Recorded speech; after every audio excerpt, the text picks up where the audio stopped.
নমস্কার, welcome to বাঙালির স্বর। হুমায়ুন কবির, যিনি তৃণমূলের ডেবরার বিধায়ক, প্রাক্তন আইপিএস এবং পুলিশ অফিসার, তিনি তার সোশ্যাল মিডিয়াতে পোস্ট করেছেন ফেসবুকে।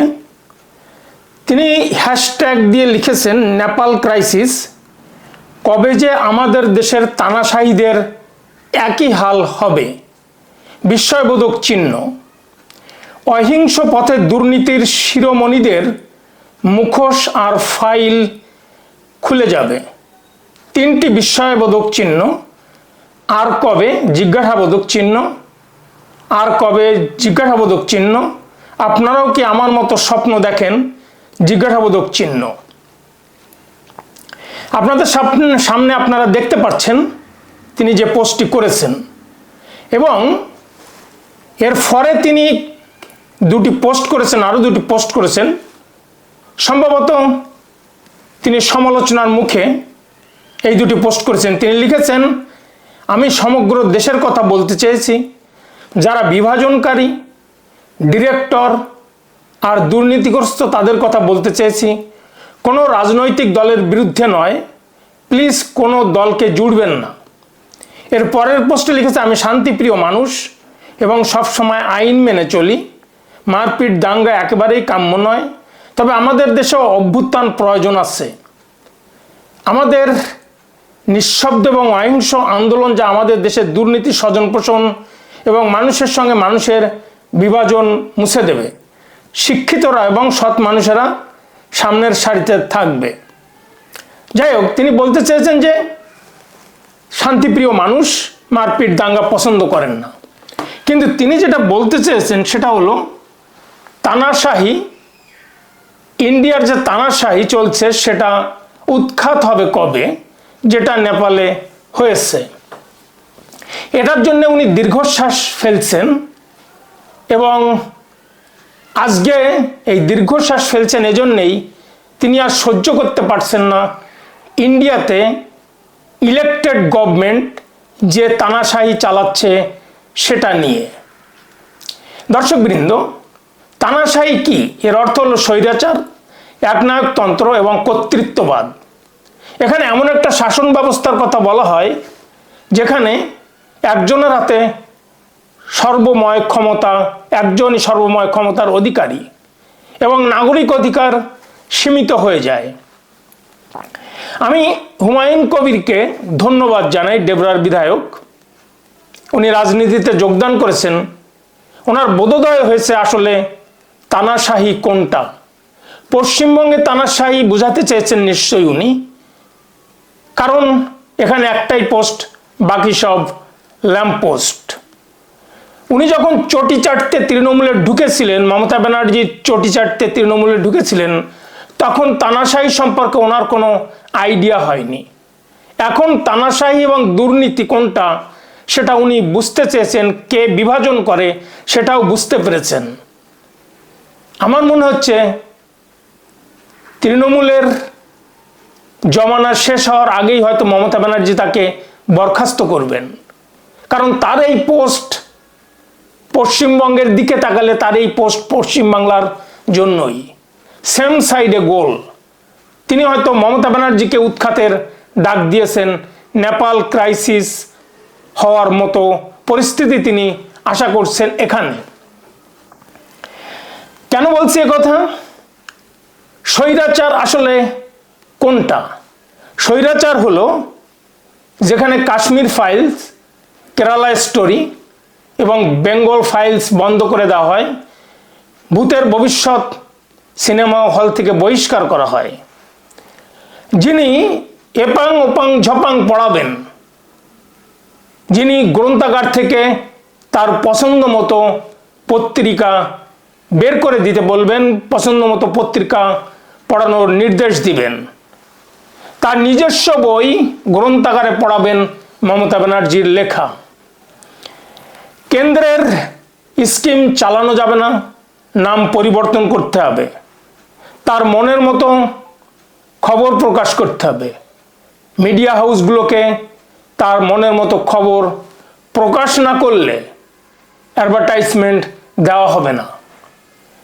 তিনি বন্যা হলে বাংলার সীমানা বন্ধ করে দিতে পারেন, রবীন্দ্রনাথের লেখা কবিতার শব্দ চেঞ্জ করতে পারেন এবং তিনি রাজ্যের প্রতিষ্ঠা দিবস ইতিহাসকে বিকৃত করে নূতনভাবে তৈরি করতে পারেন।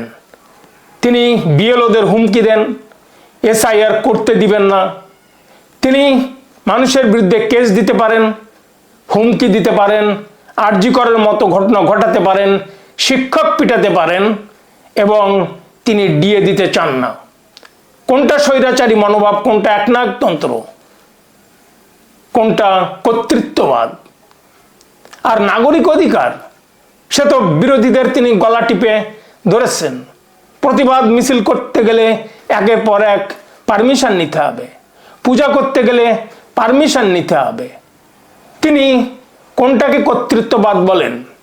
ইলেকশন কমিশন, সুপ্রিম কোর্টের বিচারপতি, হাইকোর্টের বিচারপতি, লোয়ার কোর্টের বিচারপতিদের থ্রেট করবেন, কেস দিবেন, যৌন কেলেঙ্কারিতে ফাঁসিয়ে দিবেন। কোনটা স্বৈরাচারী মনোভাব? তিনি সাধারণ মানুষকে মাওবাদী বলবেন প্রশ্ন করলে। তানিয়া ভরদ্বাজ, যাদবপুরের ওই প্রফেসর, প্রিয়াঙ্কা শর্মা, শিলাদত্তের কথা আমরা ভুলে যাইনি।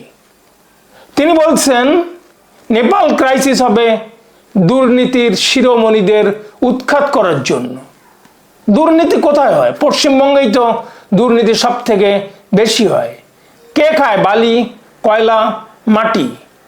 কে খায় 100 দিনের কাজের টাকা? কে খায় রেশন? কে খায় চাকরি? কার ঘরে 50 কোটি টাকা পাওয়া যায়? কেন মন্ত্রী মিনিস্টাররা এখনো জেলে? কেন ইউনিভার্সিটির ভাইস চ্যান্সেলর এখনো জেলে থাকে? কেন আবাস যোজনার টাকা কার ঘরে যায়? কেন খাদ্যমন্ত্রী জ্যোতিপ্রিয় মল্লিক বেলে আসেন? কারা আসলে দুর্নীতিগ্রস্ত? কার পকেটে আসলে সমস্ত চাকরি চুরির টাকাগুলি ঢুকেছে? কালীঘাট বিভিন্ন হাতে আলটিমেটলি কালীঘাটে পৌঁছেছে। দুর্নীতিটা আসলে কোথায় হচ্ছে? আজকে যারা এখানে ইলেকটেড হয়ে যারা দুর্নীতি করেছে সেটাই তো সব থেকে বেশি এই পশ্চিম বাংলাতে। আজকে আপনি দুর্নীতিবাজের শিরোমণিদের কথা বলছেন, আজকে যে পোস্টটা আপনি করেছেন সেটা কিসের জন্য করেছেন? আমি প্রশ্ন করছি আপনাকে, এর জন্য কোনো পার্সোনাল ইন্টারেস্ট গেইন হয়েছে কিনা, কিছু আপনার পকেটে ঢুকেছে কিনা? কারণ আপনি আইপিএস অফিসার ছিলেন, আজকে তৃণমূলের পেরোলে, আজকে সেখান থেকেই আপনার ইনকাম আসে। আমি ঠিক বলছি কিনা দর্শকবৃন্দ আপনারা মন্তব্য করবেন। আপনি কাদেরকে বিভাজনকারী বলছেন, দাঙ্গাবাজ বলছেন?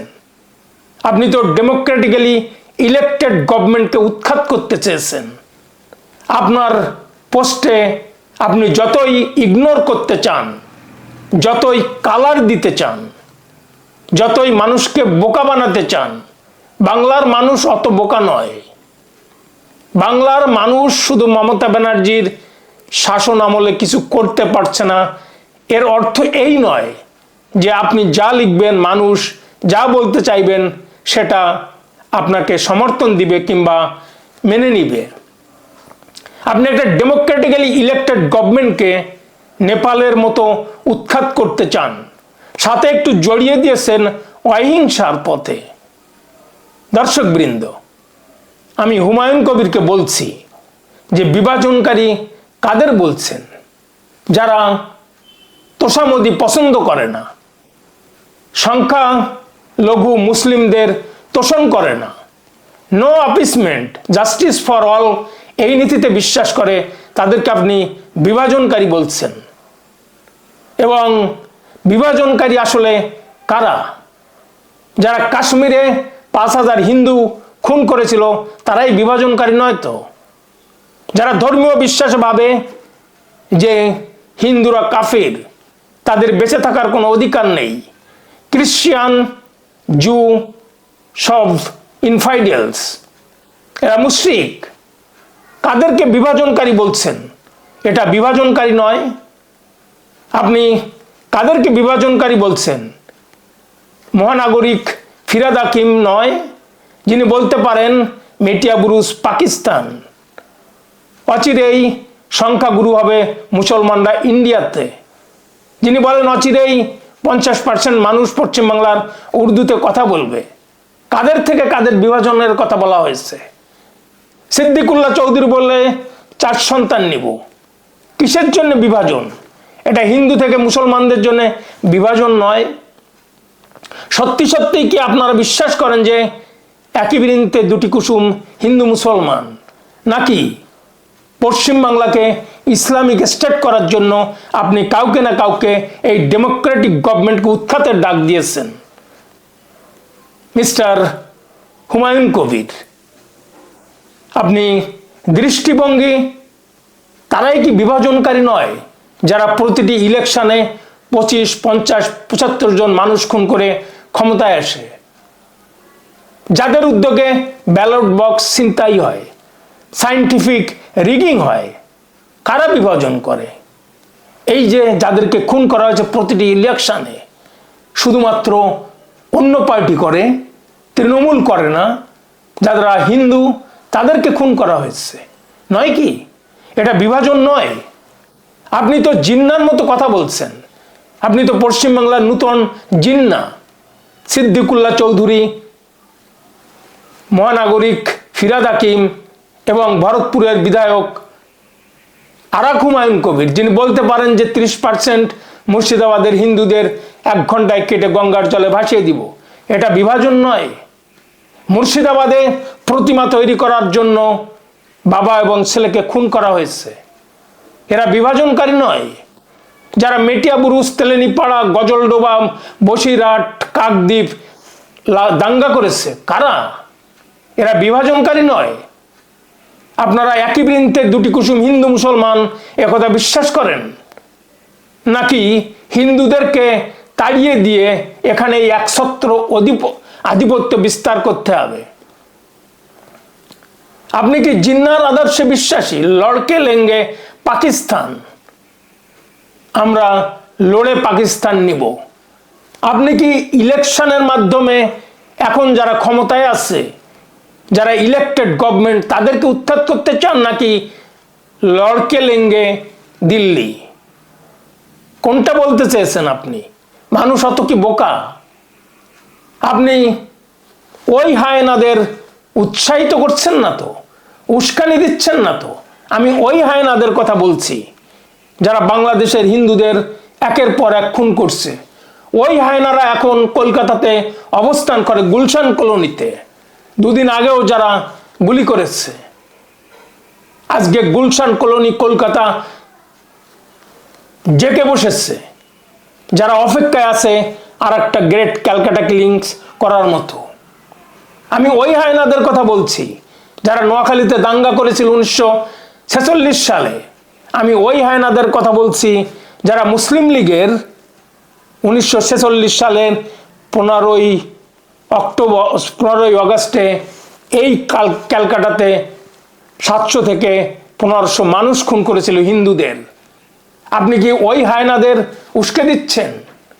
স্বপ্ন দেখুন হুমায়ুন কবির, স্বপ্ন দেখুন।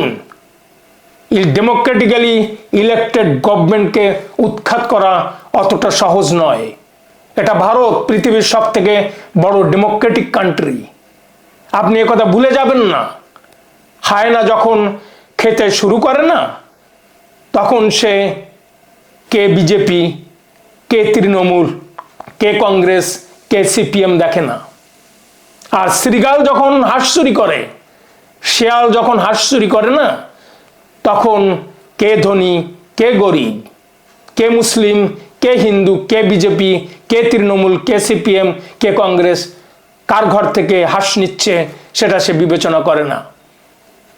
আপনি জেনে রাখুন, নেপাল, বাংলাদেশ, শ্রীলঙ্কাতে যেটা হয়েছে সেটা অসম্ভব ইন্ডিয়াতে। আপনি উস্কাতে চাচ্ছেন তাদেরকে যারা একইভাবে ক্ষমতা থেকে ইলেক্টেড গভর্নমেন্টকে উৎখাত করতে পারে। এটা বাঞ্ছনীয় নয়। আপনি একজন আইপিএস অফিসার, দেখে শুনে মনে হয় তো আপনি শিক্ষিত ভদ্রলোক। পোস্টে আবার লিখেছেন আমি শান্তিপ্রিয়, দাঙ্গা চাই না, বিভাজন চাই না। আপনি আসলে কি চান? আসলে ইলেক্টেড গভর্নমেন্টকে ইলেকশনের মাধ্যমে উৎখাত করতে হবে। আজকে আপনার পোস্ট হওয়া উচিত ছিল ইন্ডিয়াতে, এটা হওয়া উচিত নয়। ডেমোক্রেটিক্যালি ইলেক্টেড গভর্নমেন্ট, ডেমোক্রেটিক্যালি তাকে সরাতে হবে, সেটাই ডেমোক্রেসি। আপনি ভাববেন না ইন্ডিয়ার সরকার, ইলেক্টেড গভর্নমেন্ট আজ হোক কাল হোক, যে সরকারই আসুক, তারা ওই হায়নাদেরকে কিভাবে খাঁচায় ঢুকাতে হয়, তাদের ওই নখ কিভাবে ভেঙে দিতে হয়, তাদের ওই কেনাইন টুথ কিভাবে ভেঙে দিতে হয়, সেটা সরকার জানে। দু চারটা বেওয়ারিশ কুকুর কিংবা শেয়ালের কথায় সরকার উৎখাত হবে না। দর্শকবৃন্দ, ইলেক্টেড গভর্নমেন্ট জানে কিভাবে তাদের নখ ভেঙে দিতে হয় ওই হায়নাদের, এবং যারা বাংলাদেশ থেকে এসছে তাদেরকে কিভাবে উৎখাত করতে হয় সেটাও ইলেক্টেড গভর্নমেন্ট জানে। এসআইআর হবে, ওই হায়নাদের বরখাস্ত উৎখাত করে আবার ফেরত পাঠানো হবে যাদের উদ্দেশ্যে আপনি উস্কানি দিয়েছেন। দর্শকবৃন্দ, ডেবরার বিধায়ক তার সহযোদ্ধাদের খুঁজে পেয়েছেন। তার এই পোস্টের পরে মুস্তাফা কামাল লিখেছেন, পুঁজিপতিরা আরও পুঁজিপতি হয়ে যাচ্ছে, গরিব মানুষ নিঃস্ব হয়ে যাচ্ছে, ধর্মীয় মেরুকরণ করে দেশটাকে বিশ্বের কাছে ডুবিয়ে দিচ্ছে, সংখ্যার জোরে অন্যায় আইন তৈরি করছে, মানুষ আর কতদিন সহ্য করবে। এরপরে শবনম পারভিন লিখেছেন, একদম, তবে মনে হয় দেরি নেই আর বেশি। ফারুক মল্লিক লিখেছেন, অপেক্ষায় আছি। নাফিসা খান লিখেছেন, এখানে কমেন্ট পড়ে একটাই কথা জানার ইচ্ছা, কোন রাজনৈতিক দল চোর নয়। এবং সবশেষে আরেকজন লিখেছেন, কামরাজ জামান, দুর্নীতিবাজ শাসকদের এমন অবস্থা একদিন অবশ্যই হবে। অর্থাৎ তার সহযোদ্ধারা সঠিকভাবে মূল্যায়ন করেছেন যে নেপালে যেভাবে সরকার উৎখাত হলো, ঠিক ইন্ডিয়াতে এভাবে সরকার উৎখাত হওয়া উচিত। এরা কেউ কিন্তু পশ্চিমবঙ্গ নিয়ে কথা বলেনি, পশ্চিমবঙ্গ নিয়ে ভাবেনি। একের পর এক গ্রাম বাংলাতে তৃণমূলের চোর জোচ্চোররা, সে বিধায়ক থেকে শুরু করে কিংবা অন্য পঞ্চায়েত প্রধান হোক, সভাপতি হোক, তারা ধাক্কানি খাচ্ছে, তাড়া খাচ্ছে, তারপরেও এদের লজ্জা নেই। এরা কতটা সিলেক্টিভ মাইন্ডেড, যারা তোষণ করে না তাদেরকে এরা উৎখাত করতে চায়, যদিও তারা ডেমোক্রেটিক্যালি ইলেক্টেড। মানুষ তাদের ক্ষমতায় এনেছে, মানুষই বিবেচনা করবে কিভাবে তারা ক্ষমতা থেকে যাবে অথবা ক্ষমতা থাকবে।